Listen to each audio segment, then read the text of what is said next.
இன்னைக்கான எபிசோடு எப்படி இருந்துச்சுன்னு கண்டிப்பாக கமெண்ட் பண்ணுங்கள். இப்போ வாங்க கதைக்குள்ளே போகலாம். என் கனவு நீயடி அத்தியாயம் 7. நவீனாவோட அப்பா ஒரு உரக்கம்பெனியில் வேலை பார்த்தார். 4 குழந்தைகள். அவர் வருமானம் குடும்பத்துக்கு போதாது. மேலும் இரவிலும் வேலை பார்த்தார். இரவு பகல் ஓய்வின்றி வேலை பார்த்ததில் அவர் உடம்பு பாதிக்கப்பட்டது. அதுவும் உரக்கம்பெனி வேறு. அந்த நெடி அவருக்கு ஒத்துக்கொள்ளவில்லை. எத்தனையோ வியாதிகள் அவரை குத்தகைக்கு எடுத்துக்கொண்டன. சேமிக்க வழியில்லை. ஹாஸ்பிட்டலிலும் பார்க்க முடியவில்லை. நல்ல சத்தான உணவும் இல்லை.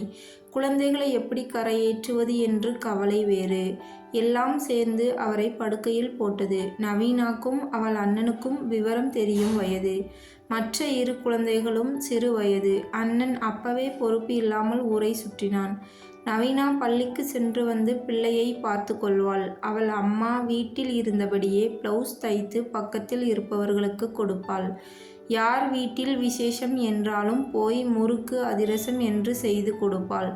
வத்தல் வடகம் ஊறுகாய் இட்லி மாவு அரைத்தல் என்று எல்லா வேலைகளையும் செய்தாள். இதனால் பசி இல்லாமல் சாப்பிட்டனர். நவீனாவுக்கு ஸ்கூல் ஃபீஸ் கட்ட முடியவில்லை. 1 மாதம் அவள் வீட்டிலும் சொல்லவில்லை. சொன்னால் அம்மா என்ன சொல்வார்கள் என்று தயங்கினாள். இருந்தாலும் சொல்லாமல் இருக்க முடியாதே. தயங்கி சொன்னாள். அவள் அம்மா கடைசி தேதி என்னைக்கு என்றாள். நாளைக்கு என்றாள் நவீனா. அவளிடம் இருந்து பெருமூச்சு வந்தது. சரி, நீ நல்லா படி, அம்மா எப்படியாவது தந்துடுறேன் என்று ஆறுதல் கூறினாள். இவள் அம்மா பாக்கியம் குழந்தைகளிடம் எதையும் சொல்வதில்லை. அவர்களுக்கு என்ன தெரியும் தன் கஷ்டம் என்று. பாக்கியம் எத்தனையோ இடங்களில் கேட்டு பார்த்தாள். கிடைக்கவில்லை. மகளிடம் என்ன சொல்வதென்று பேசாமல் இருந்தாள். புத்திசாலியான நவீனா பணம் கிடைத்திருந்தால் அம்மா தன்னிடம் கட்டாயம் கொடுத்திருப்பார். பணம் கிடைக்கவில்லை போலிருக்கு, அதான் கொடுக்கவில்லை போல என்று பேசாமல் ஸ்கூலுக்கு போனாள்.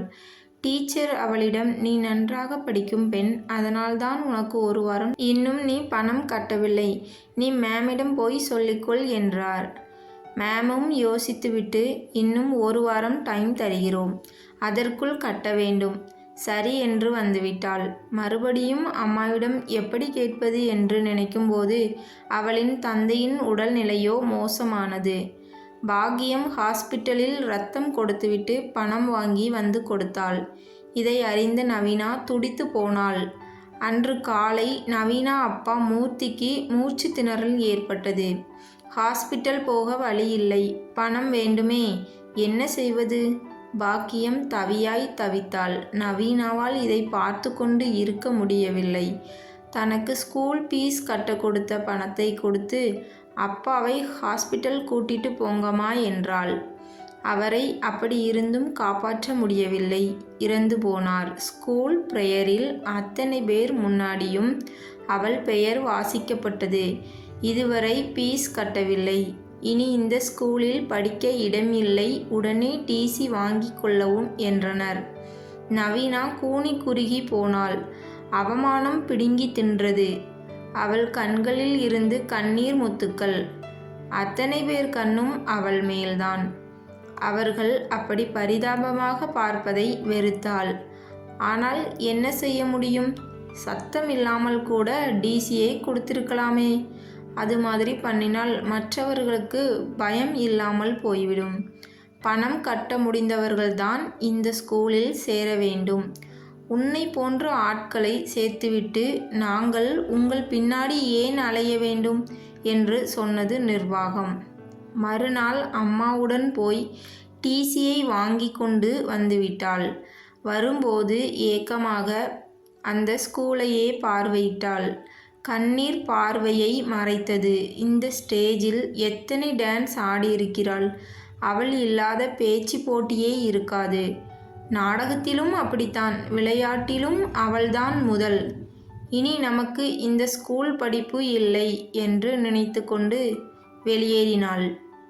ஒரு கார்ப்பரேஷன் ஸ்கூலில் சேர்ந்து படித்தாள். +2வில் மாநிலத்திலேயே முதல் மாணவியாக வந்தாள். கவர்மெண்ட்டே அவள் மேல் படிப்புக்கு உதவியது. பெரிய வெளிநாட்டு கம்பெனி கேம்பஸ் இன்டர்வியூ நடத்தியது. அதில் முதல் மாணவியாக தேர்ந்தெடுக்கப்பட்டாள். டிகிரி முடிந்ததும் வெளியே வந்து அந்த கம்பெனியில் வேலைக்கு சேர்ந்தாள். மேல் படிப்பு கரஸில் படித்தாள். இவள் வேலைக்கு சேர்ந்து சம்பாதிக்க ஆரம்பித்ததும் தான் கொஞ்சம் லேசாக மூச்சு விட்டாள். நவீனா உண்மையாக உழைத்தாள். அவளின் உழைப்பை கண்டு அவர்களே பிரமித்தனர். குறுகிய காலத்திலேயே அவளுக்கு பதவி உயர்வு தந்தனர். நல்ல சம்பளம். இப்பொழுது கவலை இல்லை. இருந்தாலும் தம்பி தங்கையை படிக்க வைக்க செலவு ஆனது. அவள் அம்மாவுக்கு உடம்புக்கு முடியவில்லை. அவள் அண்ணனோ ஒரு பெண்ணை நான் லவ் பண்ணுகிறேன் என்று கல்யாணம் பண்ணி கூட்டி வந்துவிட்டான். நவீனாவால் என்ன செய்ய முடியும்? மூச்சு திணறியது. செலவை சமாளிக்க முடியவில்லை. இந்த நிலையில் அவள் கல்யாணத்தை எண்ணி பார்க்க முடியுமா? நான் பட்ட கஷ்டம் தம்பி தங்கை படக்கூடாது என்று நினைத்தாள். அம்மாவை கடைசி வரையும் நல்ல முறையில் வைத்து கொள்ள வேண்டும். நாம் கல்யாணம் பண்ணிக்கொண்டு போய்விட்டால் இதையெல்லாம் யார் பார்ப்பது? அம்மாவுக்காகவாவது நாம் கல்யாணம் செய்து கொள்ளக்கூடாது என்று தீர்மானமாக இருந்தாள். அவள் தீர்மானத்தில் தேவ் ஒரு சிறு கல்லை தூக்கி போட்டுவிட்டான். அது சிறு குமிழாக எழுந்து அலை அலையாக வட்ட வட்டமாக மனதில் பொங்கி பிரவாகம் எடுத்தது. மூளை கட்டளையிட்டாலும் மனதை அடக்க முடியவில்லை. அவள் அதை அதன் போக்கிற்கு விட்டுவிட்டாள். மறுநாள் மாலை பெசன்ட் நகர் பீச்சிற்கு சென்றாள். மெதுவாக நடந்து மெல்ல மெல்ல பார்வையை அங்கும் இங்கும் அலைய விட்டாள். ஜோடி ஜோடியாக அனைவரும் உட்கார்ந்திருந்தனர். நவீனாவுக்கு முகம் சிவந்தது. இப்படி பொது இடத்தில் இது மாதிரி அவள் வந்ததும் இல்லை. இதற்கு அவளுக்கு நேரமும் இல்லை. பணம் சம்பாதிப்பதும் தான் தன் வாழ்வின் லட்சியம் என்று நினைத்தாள். அவளுக்கு அங்கே என்னமோ போல் இருந்தது. யாரும் தெரிந்தவர்கள் பார்த்தால் என்ன நினைப்பார்கள் என்று நினைத்து கார் பார்க்கிங் பக்கமாக நடந்தாள். அப்பொழுது காரை நிறுத்திவிட்டு கதவை திறந்து கொண்டு தேவ் வந்து இறங்கினான். அவளை பார்த்ததும் பூவானமாய் மலர்ந்தது அவன் முகம். அவன் கண்களில் ஒரு மின்னல். ஏண்டி, ராத்திரி பேசும்போது என்ன பில்டப் காட்டின? இப்போ இங்கே வந்து அவசரமாக இல்லை இப்போ பாரு ஐயாவோட வேலையை என்று. ஹலோ சரவடி, என்ன இந்த பக்கம், அதுவும் தனியா?